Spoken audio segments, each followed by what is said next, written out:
بسم الله الرحمن الرحيم الحمد لله وكفى والصلاة والسلام على الحبيب المصطفى صلى الله عليه وعلى آله وسلم تسليما كثيرا.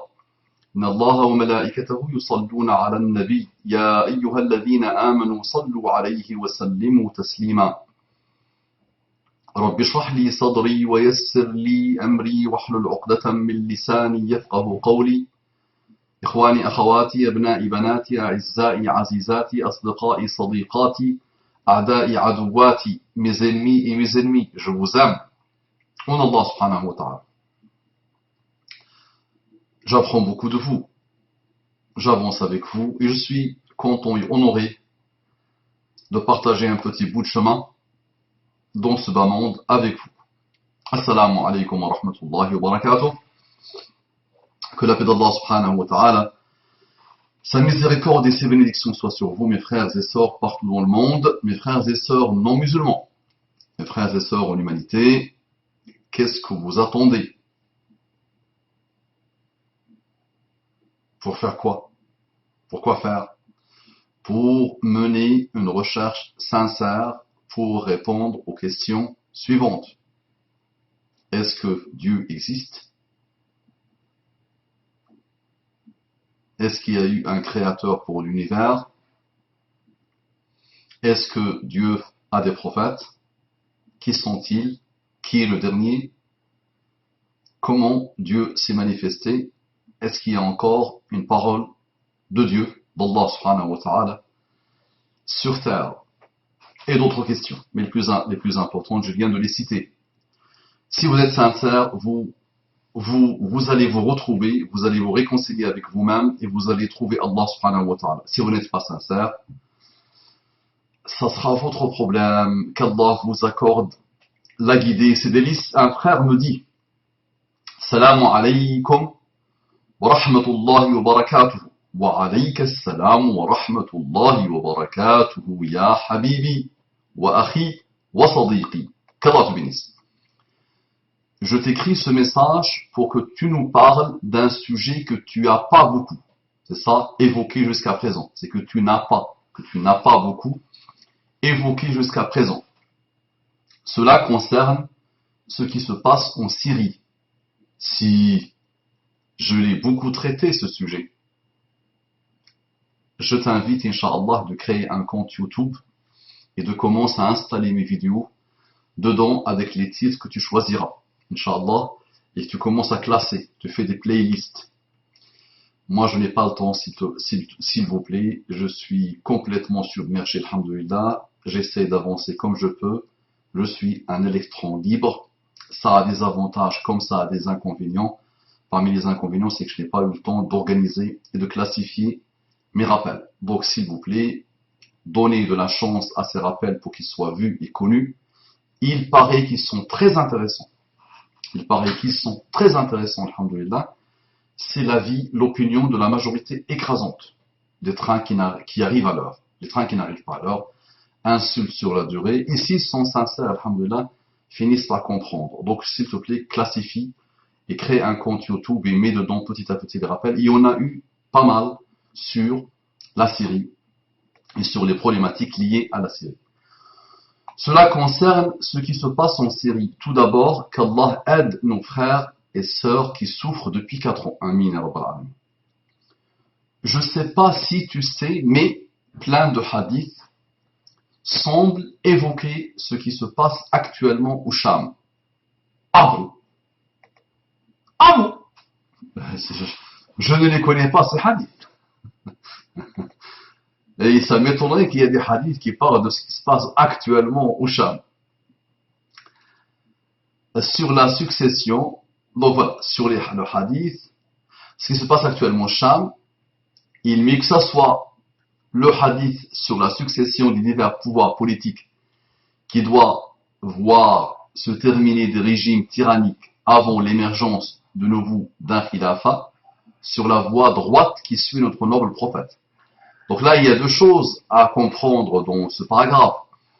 Les hadiths qui parlent de ce qui se passe actuellement au Sham, il faut les tordre pas mal pour voir en eux ce qui se passe actuellement au Sham. Ce qui se passe actuellement au Sham n'a rien à voir avec les hadiths. ce qui se passe actuellement au Sham est une fitna, est une guerre civile, est une poudrière, est un engrenage, est une hémorragie. Non. Les hadiths, Habibi, ne parlent pas de ça. D'accord? Donc là, il n'y a vraiment rien à voir avec les hadiths. Je dis avec une franchise totale, avec une honnêteté totale. Ah oui, mais je sais qu'il y a des hadiths sur le Sham. Je les connais, mais tu ne me dis pas, ils s'appliquent sur cette période, s'il te plaît. Il ne faut pas me dire ça. D'accord? On pourra, Inch'Allah, leur consacrer le temps un par un. On pourra essayer aussi de filtrer ce qui est authentique de ce qui n'est pas authentique. Et ce que la science dit, et comment nous, on doit se comporter avec ces hadiths. Sinon, le deuxième volet, c'est ce fameux hadith وَسَتَعُودُ الْخِلَافَةُ عَلَى مِنْهَاجِ النُّبُوَّةِ. La khilafa reviendra, elle commence sur la minhaj al-nubuwa, puis il y aura tak, puis il y aura tak, puis il y aura tak. Donc ça, j'avais déjà traité dans un long rappel sur la khilafa, le califat. D'accord? Donc tu verras, Inch'Allah, la fameuse vidéo que j'avais consacrée à ça. Et donc ce hadith aussi, il ne pointe pas forcément vers ce qui se passe actuellement au Sham. Et le hadith lui-même, il n'y a pas unanimité dessus, attention. Il y a des petites divergences dessus. Mais combien même il est authentique, très bien, combien même il existe, est-ce qu'il pointe vers ce qui se passe actuellement au Sham? Là, Sham, il faut simple. Sham, est-ce que tu as pensé que pendant 1400 ans, Sham était un bonheur pur et que si tu veux éviter le fitna, tu pars au Sham? Là, Sham est inconnu dans l'histoire, mais des choses qui dépassent tout ce que tu peux imaginer. Et personne n'a dit, ah oui, les hadiths s'appliquent sur cette période, sur cette époque. Sham a failli être dévoré, une grande partie de Sham a failli être exterminé de la terre à l'époque des Tatars, des Mongols.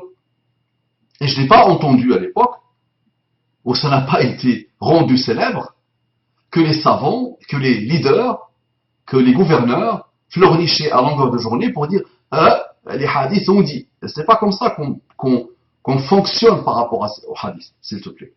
D'accord? Ensuite, on peut citer aussi les hadiths nombreux qui évoquent la sortie des Khawarij entre l'Irak et le Sham. Tout ceci s'est produit, et bien d'autres hadiths sur le Sham, ils sont nombreux.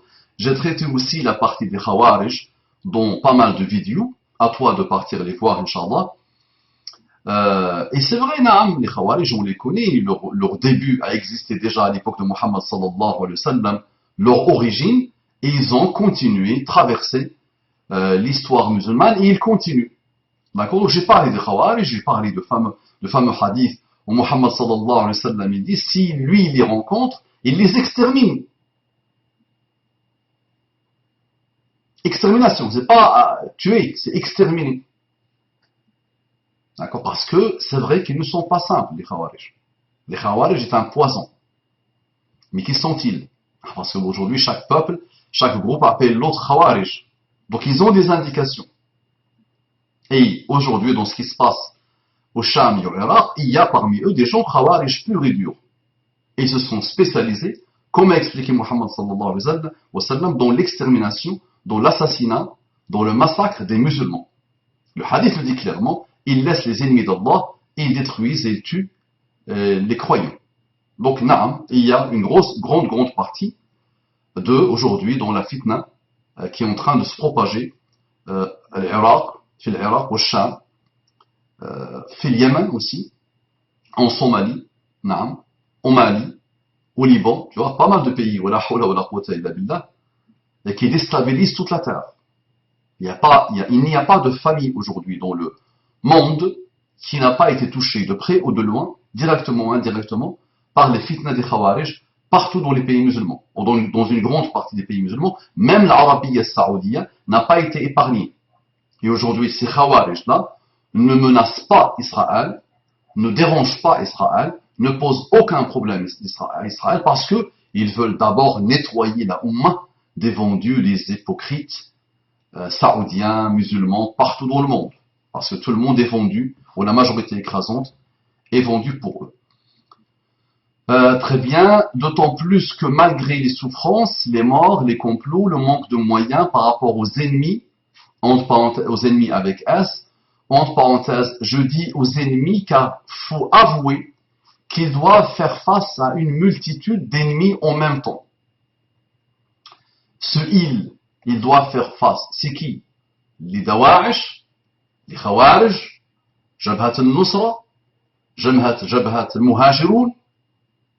Il y en a pas mal, mais leur ennemi, il n'y a pas plus ennemi pour le musulman des temps modernes que le musulman des temps modernes. Il n'y a pas plus ennemi pour le mujahid, le pseudo-mujahid des temps modernes que le pseudo-mujahid des temps modernes. Il faut être honnête à un moment donné. Quels que soient nos ennemis,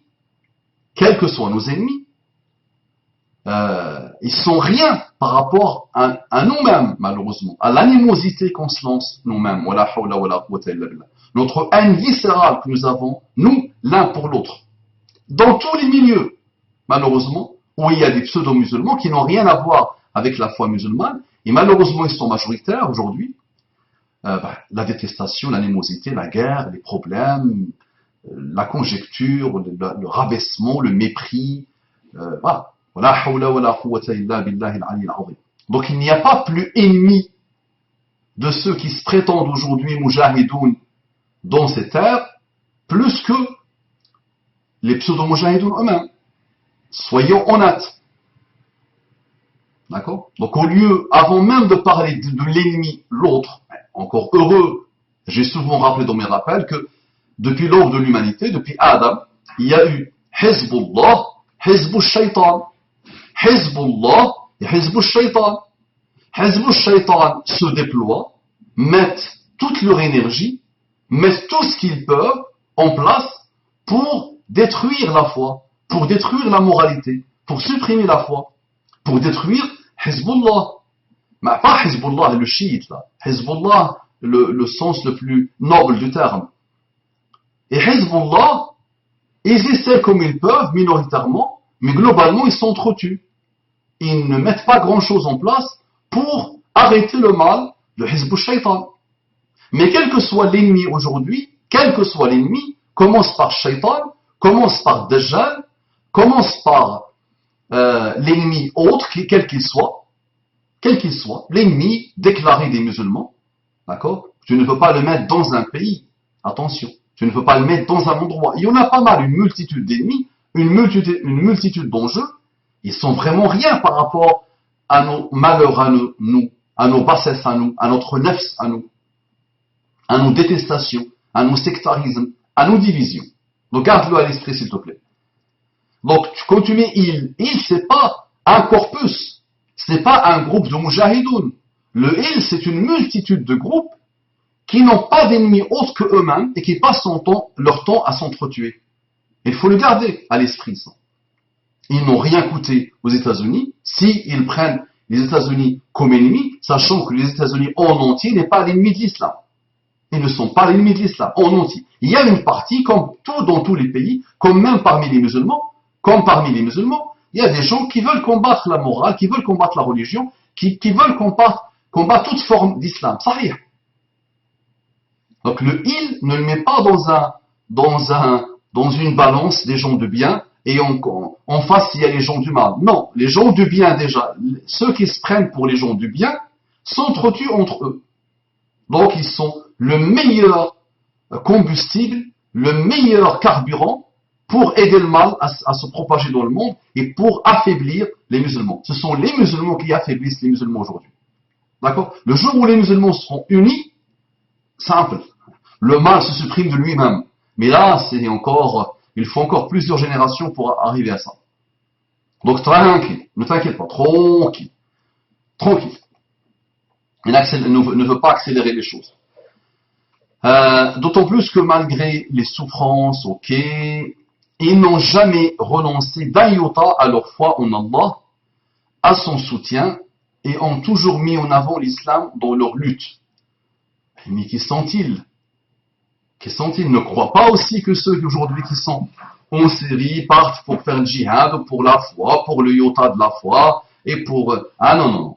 Les gens aujourd'hui bougent au nom de l'islam. Sahih. Les chiites eux-mêmes bougent au nom de l'islam. Les pires égarés du monde bougent au nom de l'islam. Ceux qui forniquent, tu les entends, bouger au nom de l'islam. Dire des choses au nom de l'islam. Au moment de l'acte lui-même, ils disent des choses islamiques, subhanallah. J'avais fait une vidéo à une époque sur rendez-vous dans une boîte de nuit. Donc arrêtez, tout le monde aujourd'hui parle au nom de l'islam. Pourquoi? Parce qu'il n'y a plus autre chose. Avant, il y avait le marxisme, le léninisme, le communisme. Il y avait beaucoup d'ismes, d'accord? Et les gens se déployaient pour leur isme. Aujourd'hui, il n'y a plus d'isme. Le seul isme qui existe et qui mobilise toute la terre s'appelle l'islam. D'accord? Et il mobilise les médias, il mobilise les journalistes, il mobilise tout le monde, les hommes politiques. Tout le monde aujourd'hui ne parle, il ne vit que pour ou par ça. D'accord? Et chacun se définit par rapport à ça, au nom de l'islam. D'accord? Donc, il ne faut pas croire que toute personne qui se trouve aujourd'hui au Sham est une personne, masha'Allah, d'une spiritualité très élevée, qui se déploie pour Allah subhanahu wa ta'ala. Là, il y a la pire des racailles aujourd'hui, c'est majoritaire, la pire des racailles qui quittent l'Europe ou qui quittent les États-Unis ou qui quittent les pays musulmans aujourd'hui, la pire racaille avait besoin d'adrénaline, n'avait jamais servi à quelque chose, ne vaut rien, le pauvre, n'a jamais pu travailler sur la durée, n'a jamais pu se former sur la durée, n'a jamais pu apprendre sur la durée, ne connaît rien à rien, plus influençable que lui tu meurs, plus désillusionné que lui tu meurs, plus illusionné que lui tu meurs. C'est une racaille malheureuse, majoritairement malheureusement, et ça part au nom de l'islam. Et ça décapite au nom de l'islam. Et ça tue au nom de l'islam. En pensant qu'il combat les ennemis, alors qu'il ne tue pas autre chose que des musulmans. Ou au pire, des chrétiens qui ne lui ont rien fait. Ou au mieux, des Kurdes qui sont musulmans. Ou au pire, des gens voisins qui ne lui ont rien fait. Mais qu'est-ce qu'il tue, le pauvre? Et dès qu'il dérange un peu les États-Unis, tu sais, les États-Unis sont capables d'envoyer 2 à 3 drones, ils finissent avec Bachar. Facile. Facile. Mais il y a des choses qui, ça les arrange. C'est des enjeux. C'est des planifications. Eux, ils sont brillantissimes. Ils sont vraiment brillantissimes. Ils planifient les choses. Plan A, plan B, plan C, plan D, jusqu'à Z. Quoi que tu fasses avec eux, ils ont toujours des plans. Toujours. Donc la meilleure chose à laquelle ils n'ont pas de plan, wallahi, c'est le retour des musulmans à leur islam d'une manière sincère, non sectarisée, en privilégiant l'union. Ce retour-là des musulmans vers l'islam, sincèrement, sur la durée, en appliquant le verset d'Allah qui dit Allah ne change pas ce qu'il y a dans les peuples tant qu'ils ne se sont pas changés eux-mêmes. Le jour où les États-Unis voient ça, le jour où Israël Jahannam voit ça, ce jour-là, Inch'Allah, il n'y a plus de plan. Ils vont commencer à pleurnicher, à trembler. Tant que ce jour ne vient pas, ne rêve pas, mon frère. Ne rêvez pas, mes frères. Ne rêvez pas, mes sœurs. Wallahi, je vous le dis, de tout mon cœur. Wallahi, la ilaha ghayruhu. Remettez-vous en cause. Dans vos temps, vous serez seuls. Vous ne serez pas jugés en groupe. Vous ne serez pas jugés collectivement. Vous serez jugés pour vous-même. Donc écoutez les conseils. Reviens à toi-même. Réconcilie-toi avec toi-même. Vérifie d'abord est-ce que tu es vraiment croyant ou pas. Alors souvent, on n'est même pas croyant. On n'a même pas atteint le stade de la croyance. On n'a même pas la foi. On n'a même pas la spiritualité. Et on se pense les gardiens du temple. Les gardiens de l'honneur de la Ummah. Masha'Allah. Masha'Allah. Ok. Parfait. Donc ma question. Parfait, la question arrive. Donc ma question. Quand on voit tout ce qu'on a, tout ce qu'ont enduré le peuple syrien, qu'Allah soit avec eux, car ça fait mal au cœur ce qu'ils subissent. Ne penses-tu pas que cette génération, je parle bien de celle-là, est la génération bénie qui pourra redonner un souffle nouveau à l'islam dans l'éventualité où il gagne cette guerre. Masha'Allah. Donc je répète, donc ma question, quand on voit tout ce qu'ont enduré le peuple syrien, qu'Allah soit avec eux, Habibi, le peuple syrien, minimum 12 millions, ont quitté la Syrie. Il y a parmi eux des gens qui mendient, qui font les mendiants, partout dans le monde. Même dans mon Sahara, on les a vus. Il y a parmi eux des femmes qui se prostituent les pauvres pour vivre et survivre. Il y a parmi eux des gens qui font la mendicité. Il y a des gens qui sont chassés de partout. Il y a des gens qui meurent dans les bateaux à la porte de l'Europe. C'est pas des bateaux, c'est des embarcations malheureuses qui subissent les pires mafias du monde. Donc 12 millions. Sachant en plus qu'il y a plus de 215 000 morts ou 220 000 morts, sachant qu'il n'y a pas de statistiques. Mais le minimum c'est 215 000, 220 000 morts. Peut-être il y a 1 million de blessés. Des villes rasées, des villes détruites, une civilisation entière détruite. Les traces des musulmans, tout au long de l'histoire musulmane, détruites. Tu me dis, Billahi alayk, je te pose une question. Penses-tu que eux voulaient ça pour leur pays? Penses-tu que c'est grâce aux États-Unis et ses alliés, l'Arabie Saoudite, qu'ils ont découvert que leur dirigeant, Bachar al-Assad, est un kafir? Tu penses qu'ils ont découvert ça avec les États-Unis et avec l'Arabie Saoudite, qui a décidé à un moment donné de diffuser les fameuses fatwas qui disent qu'il est Nusayrit, Druze, kafir? Là. Si tu fais des statistiques et des sondages chez eux, ils te diront, mais nous, majoritairement, on veut notre président. Et on veut notre sécurité. Sache aussi que les intellectuels syriens, et ceux qui ont compris au minimum, et les imams de la Syrie, et leur savant numéro 1 qui a été tué suite à cette fitna, cher Saïd Ramadan al-Bouti, avait mis en garde contre la fitna. La fitna n'apporte rien de bon. Et la Ummah n'est pas prête. La Ummah a besoin, malheureusement, il faut le dire, ça fait mal, et je peux recevoir des raisonnements autres, mais il faut avouer, il faut être honnête. Cette Ummah ne peut pas. Elle a besoin d'un peu d'intransigeance, elle a besoin d'un peu de rigueur. Elle est comme ça, qu'est-ce qu'on va lui faire? Analphabète plus que la moitié, fornicatrice plus que la moitié, plus, même beaucoup plus, droguée plus que la moitié, déstabilisée totalement, ne connaît rien de sa religion, donc elle a besoin de gens qui la servent et qui la tiennent. Il faut être honnête. Donc je me dis le peuple syrien, mais le peuple syrien, c'est qui le peuple syrien? Les 12 millions veulent revenir à leur pays. Les 12 millions veulent pleurer leur mort. Les 12 millions veulent reconstruire leur pays. Donc qu'est-ce que tu me racontes, toi? Leurs pires ennemis sont qui? Sont ces étrangers qui sont venus dans un pays souverain pour semer la discorde et la pagaille. Au lieu de combattre, une fois que le mal s'est produit, combien même, une fois que le mal s'est produit, au lieu de combattre tous le même ennemi, ils ont commencé à s'entretuer. Ça me rappelle le frère Abdurrahman al-Ayyashi alayhi rahmatullah.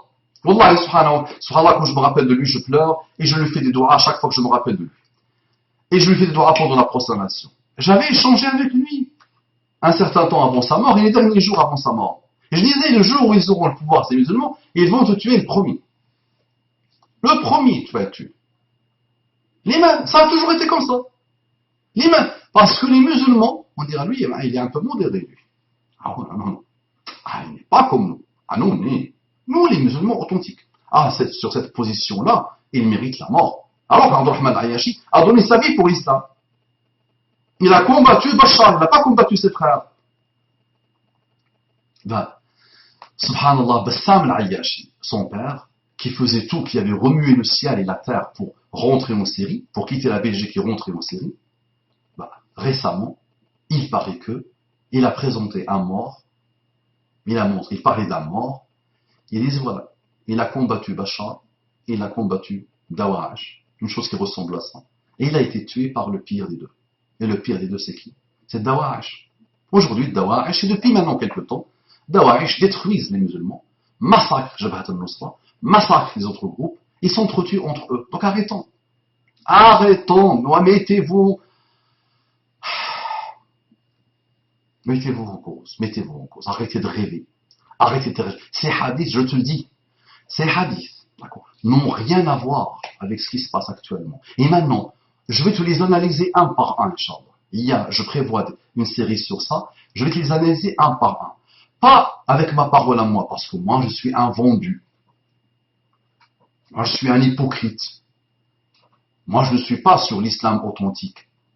D'accord? Inch'Allah. Il y a des gamins qui viennent de se réveiller hier, les pauvres. Wallah, qui ne savent même pas, même pas ce qu'ils sont. Alors, donc, très bien. Nous sommes les vendus, les ratés, les occidentalisés, les démocrates, hein, les laïcards. Très bien. Moi, je vais te prendre les paroles des savants. Moi, j'ai un respect total pour l'autorité des savants. Moi, je reconnais les savants, Habibi. Je ne peux pas dire les savants si vendus, papa. Non, non, non. Moi, j'ai un respect total pour les héritiers des prophètes. Donc, je vais te dire leur fatwa. Encore et encore et encore. Sur ces hadiths-là. Est-ce que le hadith te demande à toi de partir? Je te donne un exemple.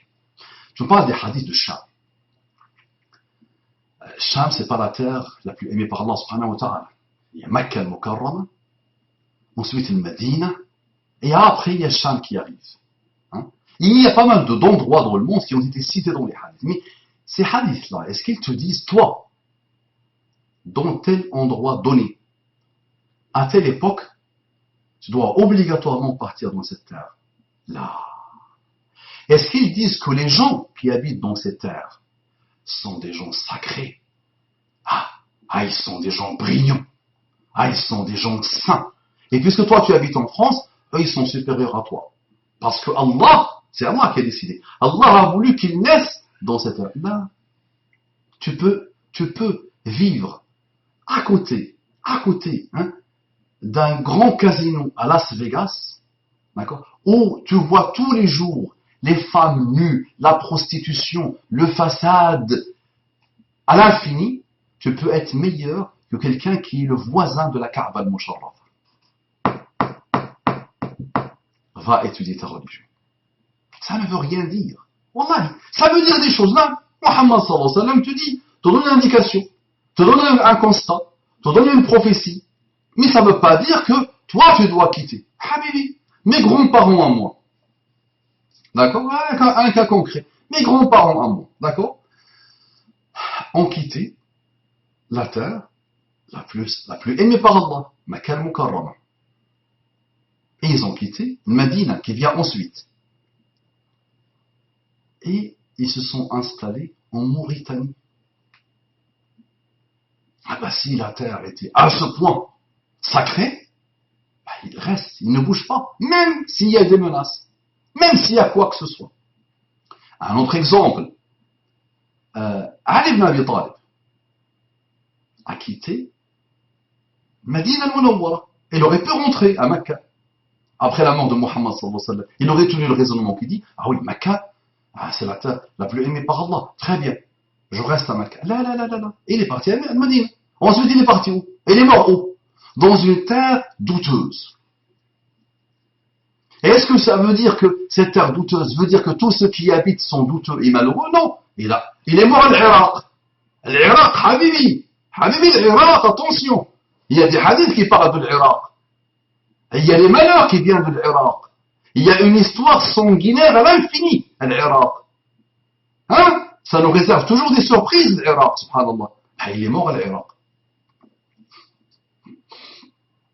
Et beaucoup de khalifas sont morts à l'Irak.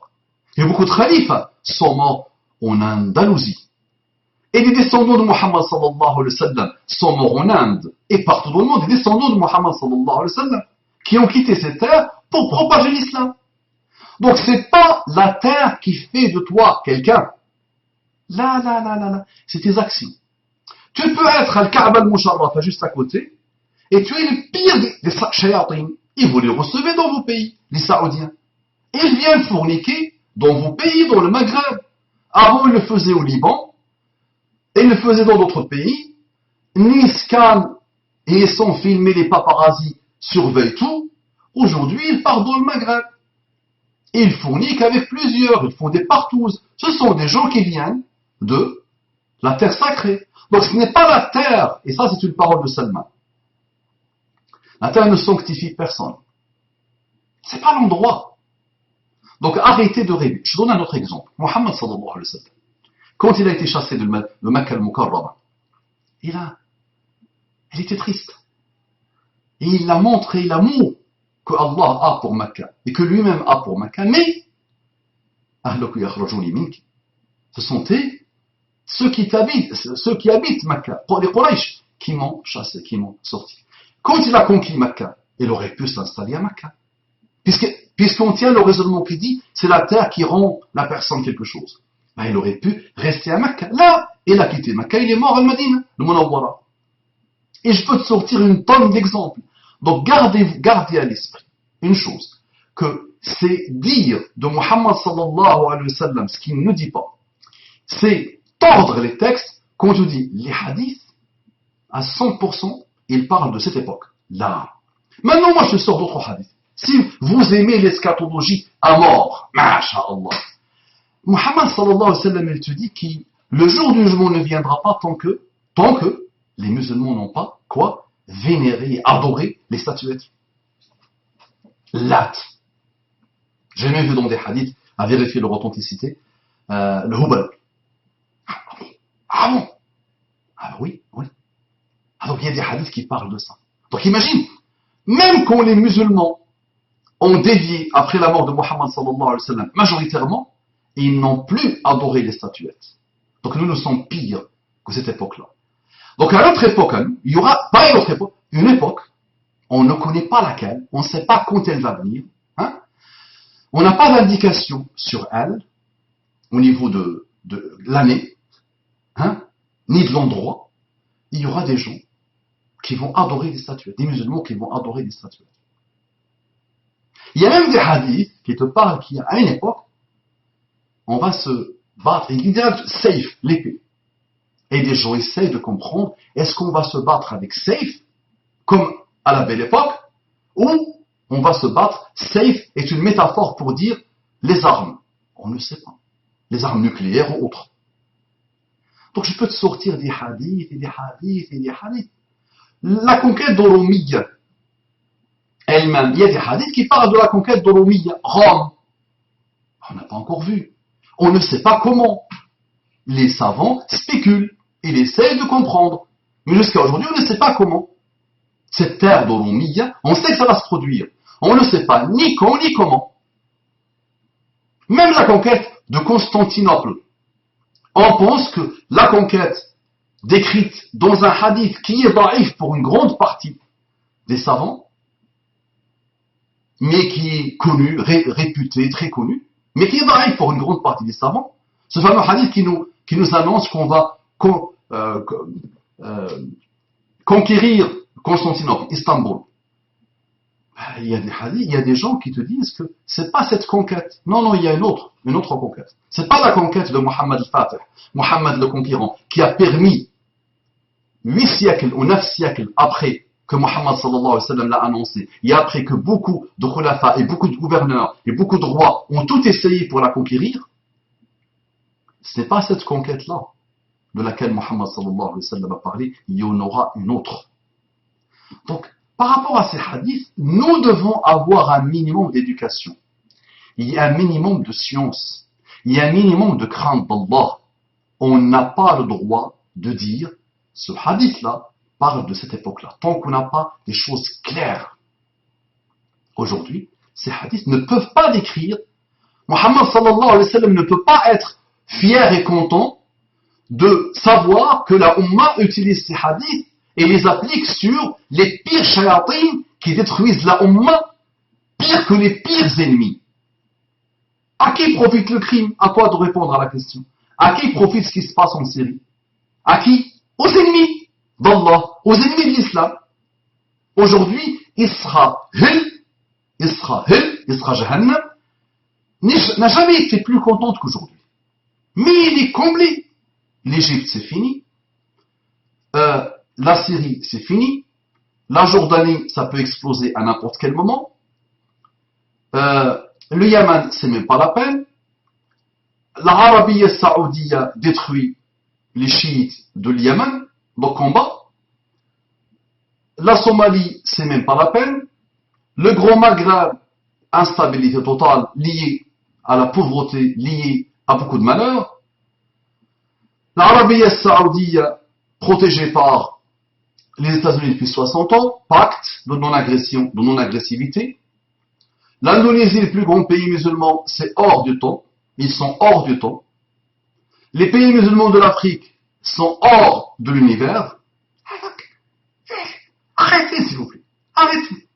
Dans cette période malheureuse, je travaille sur moi-même et j'essaye d'avancer sur mon niveau le plus local possible. Ouais, mais nos familles, mais est-ce que tu imagines les guéguerres destructrices au niveau de la famille musulmane? Ferme tes yeux et médite sur ta propre famille.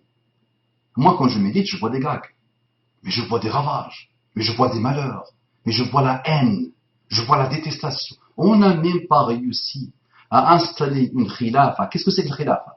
Qu'est-ce que c'est que le khilafa? Ala minhaj an-nubuwwa. Qu'est-ce que c'est? Justice, la justice, l'équité, l'apaisement, un minimum de crainte d'Allah. Moi, je ne vois même pas ça en nous-mêmes, en nos familles.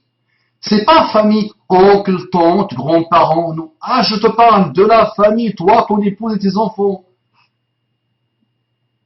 On dépasse dans des pays 48%, la moyenne c'est 48%, le taux de divorce. Donc on n'arrive même plus à être en accord avec un membre de notre famille, l'épouse ou l'époux. Ah, moi c'est tous les jours ça. Je vis dans ça. Ces malheurs des gens qui n'arrêtent pas de me raconter des choses qui peuvent rendre mes cheveux blancs et qui peuvent même les supprimer. Tu vois, il n'y a plus de cheveux. Ils vont parler, moi, génération. Mais quelle génération? La Syrie, si tu me parles de la Syrie, je ne sais pas Cham. Cham, la Syrie fait partie du Cham. D'accord? La Syrie, Cham, a connu des choses, wallahi, tu dis, notre génération aujourd'hui, c'est le bonheur par rapport à ce qui s'est produit avant. Votre problème aussi, c'est quoi? C'est que vous avez 1400 ans d'histoire, de laquelle vous pouvez tirer des milliards de leçons pour le présent, mais vous ne le faites pas. Par ignorance totale, par démission totale, par flemmardise totale, et le musulman ne doit pas être flemmard et feignant. Donc, Allahumma inni a'udhu bika min al-kasali. Concentre-toi surtout sur ce type de hadith qui te réforme toi. Pourquoi vous voulez faire une fuite en avant jusqu'à l'eschatologie? L'eschatologie, d'accord? Tu t'assois avec les ulama et ils vont t'apprendre pourquoi Muhammad sallallahu alayhi wa sallam a parlé de ces choses-là. Quel est l'objectif? D'accord? Mais l'objectif n'a jamais été de dire ah oui, moi je lis un hadith et je dégage. Je pars. Muhammad me demande, sallallahu alayhi wa sallam, là. Et apprenez s'il vous plaît, vous ne savez même pas parler avec Allah. Vous ne savez même pas écouter Allah. Moi je vous teste. Moi je vous pratique depuis plus de 21 ans maintenant, juste pour apprendre l'arabe. Tu dois écouter Allah. On vous a dit gratuit. On vous a dit je vous achète les livres. On vous a dit on embrasse vos mains. On vous a dit je vous fédère et je vous coach. On vous a dit on vous offre une umrah si vous finissez par devenir bilingue. Et voilà, la majorité écrasante ne savent même pas travailler 3 mois, même pas 2 mois, même pas 1 mois, même 4 semaines. Ils n'arrivent même pas à travailler sur la durée pendant 4 semaines. Et ces mêmes gens, ils pensent qu'ils vont libérer la Ummah. Mais qui t'a demandé de libérer la Ummah? Chacun de nous pense qu'il est leader. Chacun de nous pense qu'il est Khalid bin Walid. Mais qu'est-ce que vous êtes? Khalid bin Walid, c'est dans votre PlayStation. D'accord? Ah, il y a 20 ans, le début des DVD, machallah, on vous a sorti des choses. Vous êtes une génération marquée par Hollywood. Vous avez vu Khalid dans des dessins animés. Vous avez pensé que chacun de vous est Khalid. Vous n'êtes rien. Non, ce discours, vous ne l'aimez pas. Mais je dois vous le dire. Vous n'êtes rien. Ah, mais Abou Mama, tu es dur. Ah oui! Ah oui. Je parle toujours de ça. Vous avez 2 batailles très connues. Badr et Uhud. Badr, victoire. Uhud, défaite. Pourquoi la défaite de Uhud? C'est ça l'une des plus belles formations de la Ummah. C'est cette bataille de Uhud. L'imad. Apprends et forme-toi s'il te plaît. L'imad. Pourquoi? Parce que Muhammad sallallahu alayhi wa sallam a donné une recommandation, un ordre qui n'a pas été suivi. Alors que il y a eu possibilité de ne pas le suivre. L'armée musulmane avait vaincu l'armée des kuffars. Et ceux à qui Muhammad sallallahu alayhi wa sallam a demandé de rester à un endroit précis, les tireurs de flèches, Nabala, ils ont dit, nous avons gagné. Ça ne sert plus à rien de rester dans l'endroit que Muhammad sallallahu alayhi wa sallam nous a demandé. Nous avons gagné, ils sont en train de s'enfuir. C'est bon, on quitte. Alors que Muhammad sallallahu alayhi wa sallam il leur a dit, quoi qu'il arrive, qu'on perde ou qu'on gagne, vous restez placés dans votre endroit. Ils n'ont pas suivi le conseil, défaite cuisante. Ça, c'est une recommandation que nous n'avons pas suivie à l'époque. Nous, aujourd'hui, c'est une multitude, une infinité, une variété, une diversité de recommandations qu'on ne suit pas dans le Coran et dans la Sunna. Et tu veux être la génération qui va faire et qui va faire. Et pourquoi tu vis pour que tu sois la génération qui va faire et qui va faire? Et qu'est-ce que tu vas... Ah non, je peux pas. L'apogée de l'islam. S'il y a eu apogée, c'était con. Trouve-moi une période, allez. Là, tu réfléchis. Ah ouais, je connais pas beaucoup l'histoire. Donc, essaie de connaître. Ah non, Abou Mam, je connais. Tu sais, j'ai étudié un peu. Bismillah. Les Omeyyades. L'apogée, c'est les Omeyyades. Là. Ils se sont entretués. Ils se sont entretués et les musulmans se sont entretués. Et ça a coûté des rivières de sang. Et tout le monde ne mangeait pas à sa faim, tout le monde ne buvait pas à je sais pas quoi, et tout le monde n'était pas heureux, et la justice ne s'est pas propagée dans le monde, et l'islam n'a pas régné sur toute la planète. D'accord? Très bien. Quoi? Les Abbasides? Non. Les Abbasides ne sont pas l'apogée de l'islam. D'accord? Et ils ont eu le pouvoir par des assassinats, par des massacres, par des choses que tu ne peux même pas imaginer.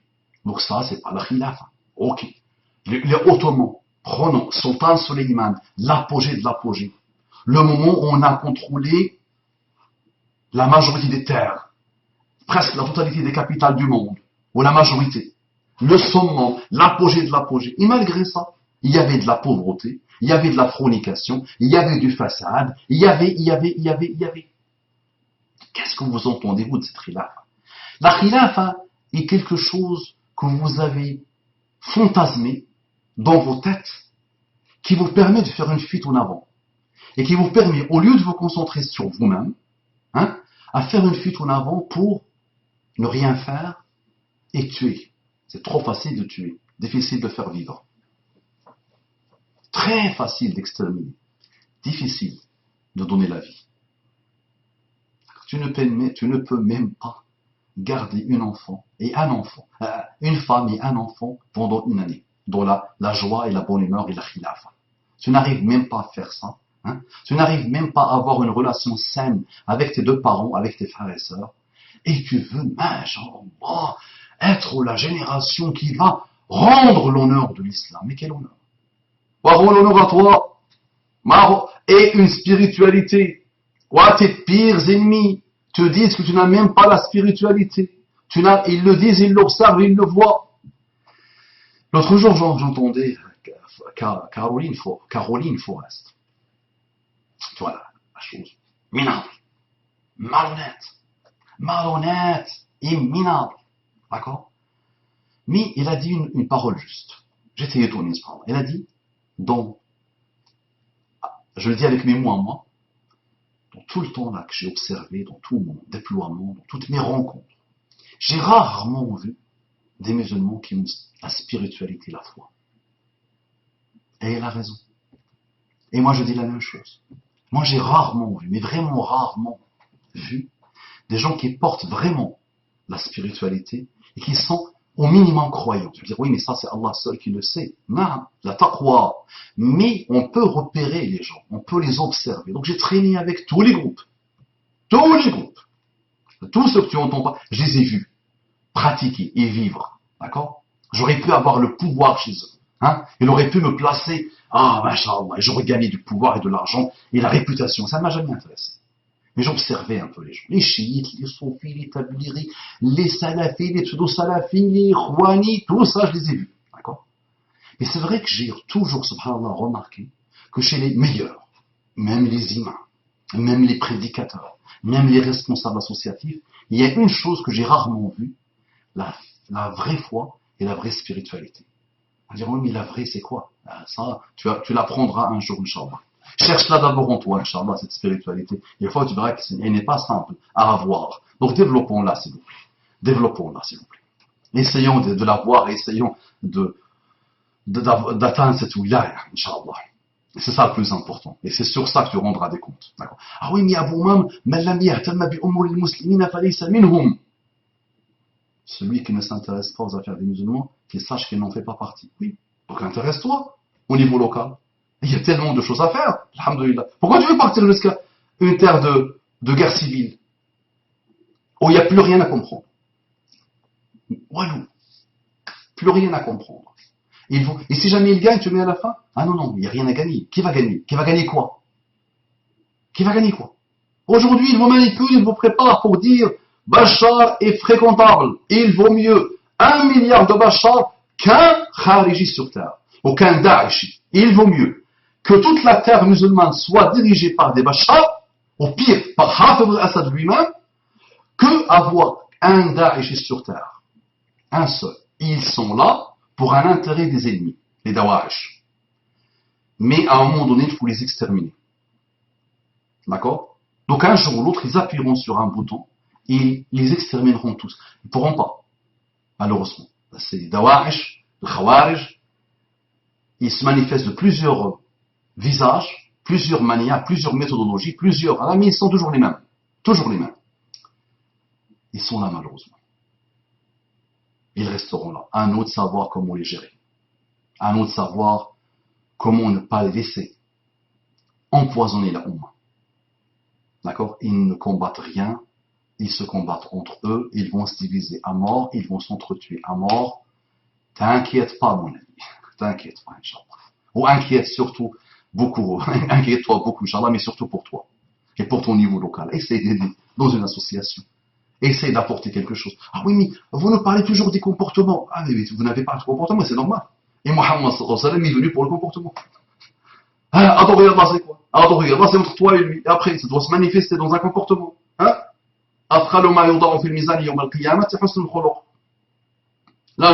La chose la plus lourde qui sera mise dans la balance le jour du jugement dernier, c'est quoi? Husnul khuluq. L'excellent comportement. La tadkhulul jannata hatta tu'minu. Écoute bien. Vous ne rentrerez pas au paradis tant que vous n'avez pas la foi. Et vous ne pourrez pas avoir la foi tant que vous n'avez pas l'amour entre vous. Nous, il y a quoi entre nous? Les groupes là, musulmans, il y a quoi entre eux? Ils s'entretuent. Et c'est pas récent. Depuis l'aube de l'histoire musulmane. Depuis l'aube. Des centaines de milliers de morts. Dès l'aube de l'islam. Pour le pouvoir. Ce qu'on appelle le khilafa. Le Kaaba a été brûlé.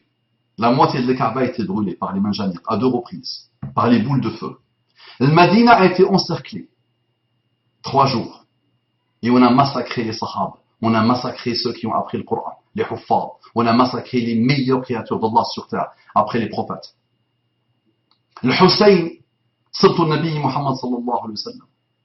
Il a été massacré. Le pouvoir. Dès le départ. Le pouvoir. Ils étaient où les hadiths de Sham alors à cette époque? J'ai pas moi entendu des sahaba qui ah oui, Muhammad sallallahu alayhi wa sallam a dit les hadiths, il faut qu'on fasse ci, il faut qu'on fasse ça par rapport à ces hadiths. Les hadiths, tu les observes, tu essaies d'acquérir un minimum de science pour les comprendre et ne fais jamais dire un hadith ce qu'il ne dit pas. En plus, tu ne le connais même pas en arabe littéraire. Tu n'as même pas le strict minimum de la science qui te dit que tu ne peux pas sortir un jugement à partir d'un hadith ou deux. Ce n'est pas ta spécialité de sortir un jugement, une décision, une manière d'agir ou de réagir. C'est pas ton problème à toi. Ça, c'est le problème des héritiers des prophètes. On va dire, oui, mais les héritiers des prophètes aujourd'hui sont divisés comme la Ummah. Très bien. Raison de plus pour que tu t'occupes de toi-même. Parce qu'il y a aussi des hadiths qui te disent, accroche-toi à un arbre et attends la mort. Il y a aussi des hadiths qui le disent. Hein. Ah oui. Par rapport au pouvoir lui-même, par rapport aux guerres, les sahaba, nos salafs, n'ont pas été dans un moule, n'ont pas agi de la même manière, n'ont pas réagi de la même manière. Bah, essaye de méditer sur la vie des sahaba, comment ils se sont comportés par rapport aux fitan, par rapport aux divergences, par rapport aux discordes, par rapport aux rivières de sang qui ont coulé, par rapport à cette problématique du pouvoir, dès le départ. Et tu apprendras beaucoup de choses. Donc finalement, je te dis quoi? Pour résumer tout ça, pour récapituler. Allah ne change pas ce qu'il y a dans les peuples tant qu'ils ne se sont pas changés eux-mêmes. Eux-mêmes. Nefs-toi. Toi-même. La khilafa, comme disait Hassan al-Banna, en toi, Inch'Allah. Installe-la en toi et Allah fera le reste. Allah va changer les choses si toi tu changes toi-même. Garde-le à l'esprit. Et je ne sais pas comment te le dire autrement. Très bien, on attend. Donc, souffle nouveau à l'islam dans l'éventualité où il gagne cette guerre. Et, bon, on attend une réponse de ta part, barakallahu fik, cher frère, barakallahu fik, cher frère, toi aussi. Mettons-nous en marche et garde toujours à l'esprit, dans ta tombe, seul, man rabbuk, qui est ton Seigneur, man adinuk, quelle est ta religion. Je ne veux pas dire, mon Seigneur c'est Allah, c'est pas comme ça. Ma religion c'est l'islam, ce n'est pas comme ça. Man ar-rajulu alladhi bu'itha fikum, qui est le prophète qui vous a été envoyé. Tu ne vas pas dire Muhammad, c'est trop facile.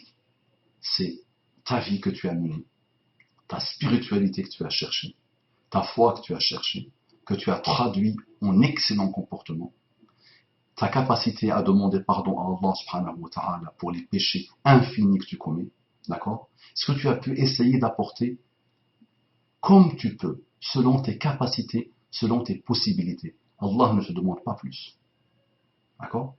Assalamu alaikum wa rahmatullahi wa barakatuh.